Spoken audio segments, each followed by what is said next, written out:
Hi, everyone. Thanks so much for the opportunity to share our research with you today. My name's Anna Jordan. I'm an assistant professor in the Visual Communication Design MFA program at RIT in Rochester, New York.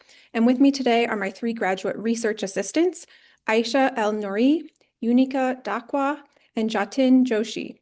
Over the past year, the four of us have worked together on a collaborative project that began with an observation. We recognized that there is a gap in typography education.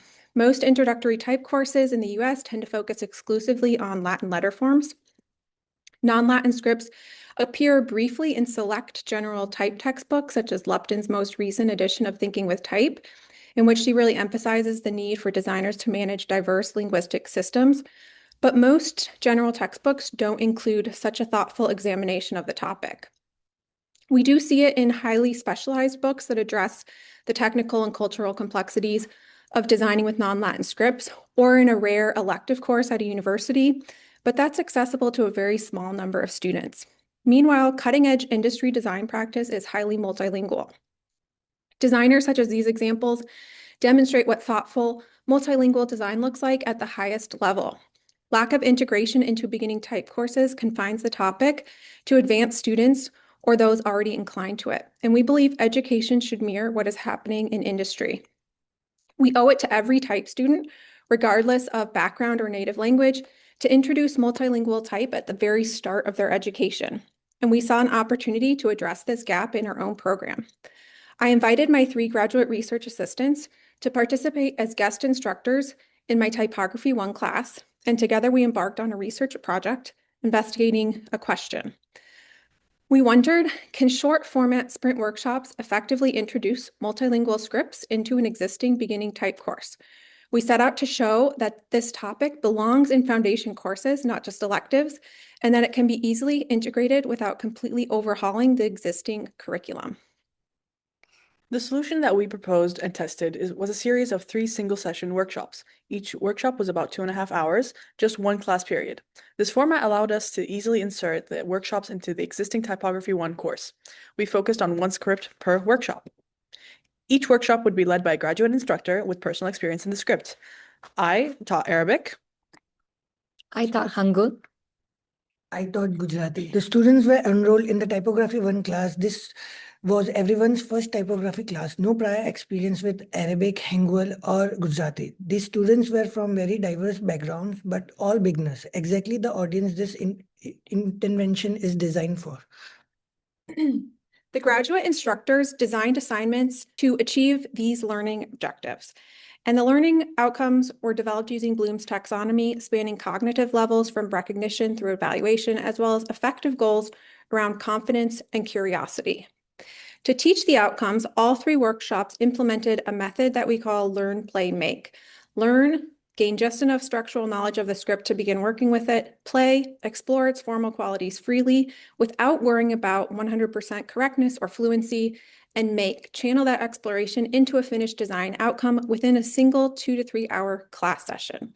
It's important to note that linguistic fluency is not required. The focus was more on a curiosity and a willingness to experiment. Next, I'll turn it over to the graduate instructors who will each describe their workshop in more detail and show examples of the student work. I'll hand it over to Aisha. Hi everyone, I'm Aisha El Nouri and I'm from Kuwait, and my first language is Arabic. I got my bachelor's in visual communication design from Kuwait University and now my master's in VCD from RIT. My workshop was focused on square kufi. Students chose one of 3 phrases that I had prepared previously in Arabic.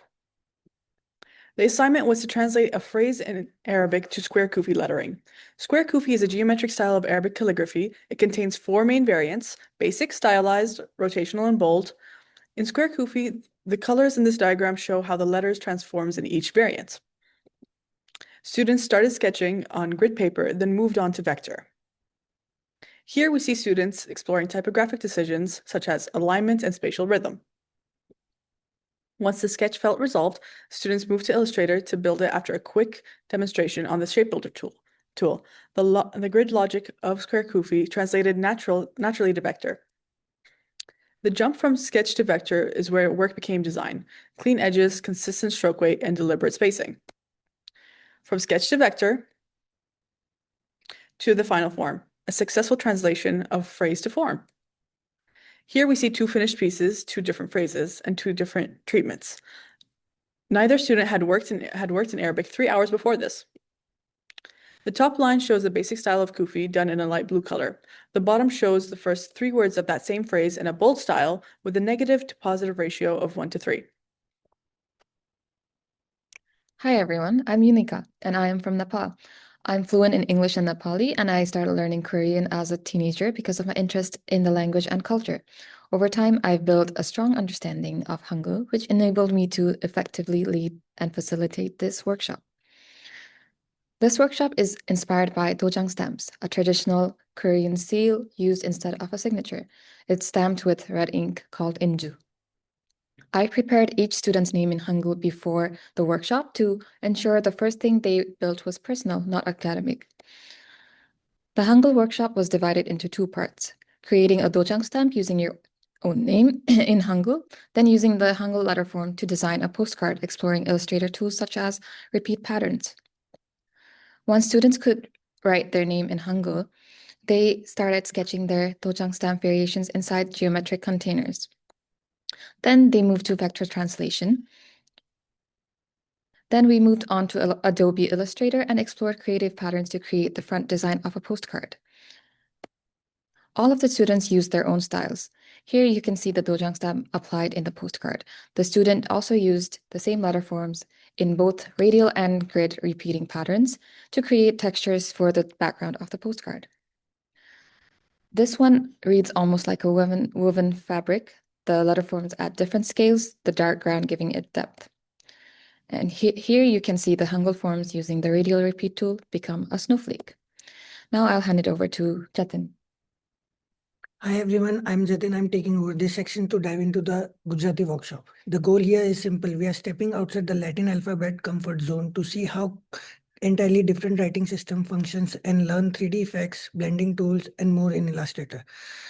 Students made a piece of lettering I call the hybrid word, English word, and swap out a Latin letter for a Gujarati character based on phonetics. Then create a type as image piece of lettering to express that word, first by hand sketching and then drawing in vector.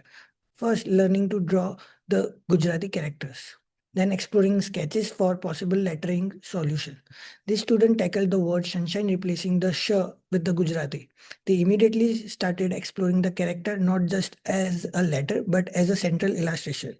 Here are the rough compositional sketches for the word memory, swapping the middle M for Gujarati ma. And here is the final execution. It's still stunning cinematic piece where the hybrid typography interacts beautifully with the layered sky.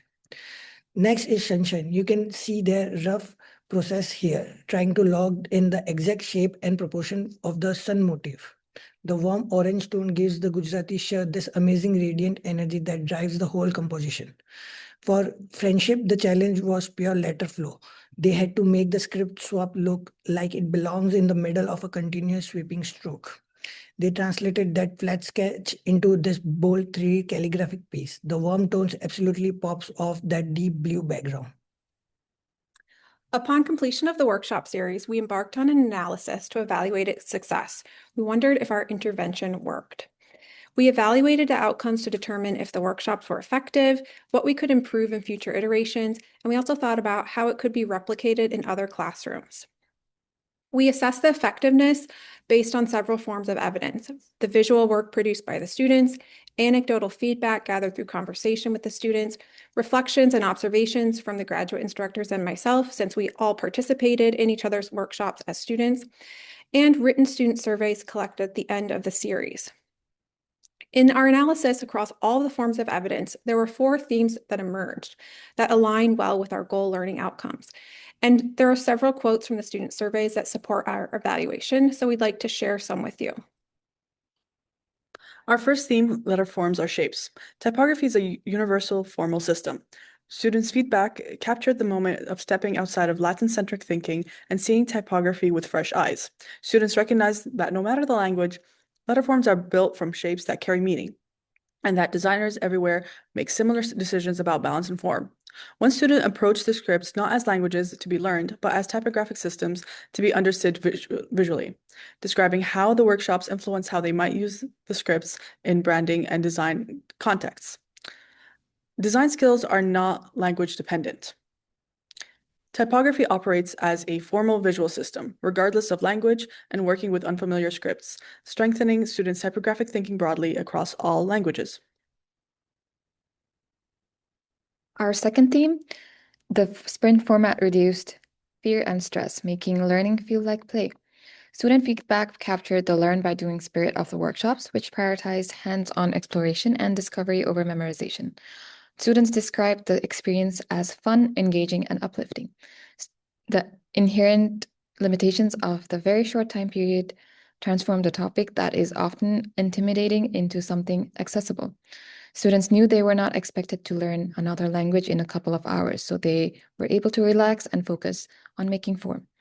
It was remarkable what students created in such a short period of time when they were not under the pressure of a longer, higher stake graded project.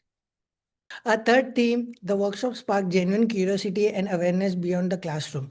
Even brief exposure was enough to shift awareness and ignite curiosity that extended well beyond the classroom session. One student wrote that before the workshop, multilingual typography had never crossed their mind, and that the experience opened another door of possibility and exposed them to the creativity from around the world. The increased awareness went beyond aesthetics. Students wrote about the communication, inclusivity, culture understanding, and the role of design within a global context. The final theme that emerged in our analysis is that most students grew in confidence, but with thoughtful nuance. Students reflected honestly on their growing confidence while also expressing a thoughtful sense of responsibility toward the cultures whose scripts they were working with. They were acutely aware of how much they still have to learn. One student captured this while writing, "I have a very innate fear of misrepresenting any culture or language, so if I do it, I want to do it right and do it well." The mix of confident and cautious responses was a rich finding. Students expressed hesitation, but they were not disengaged. They were thinking critically and ethically about the stakes of multilingual design. There was one genuinely dissenting voice regarding confidence, but even that student was demonstrating exactly the kind of ethical thinking that we hoped to cultivate.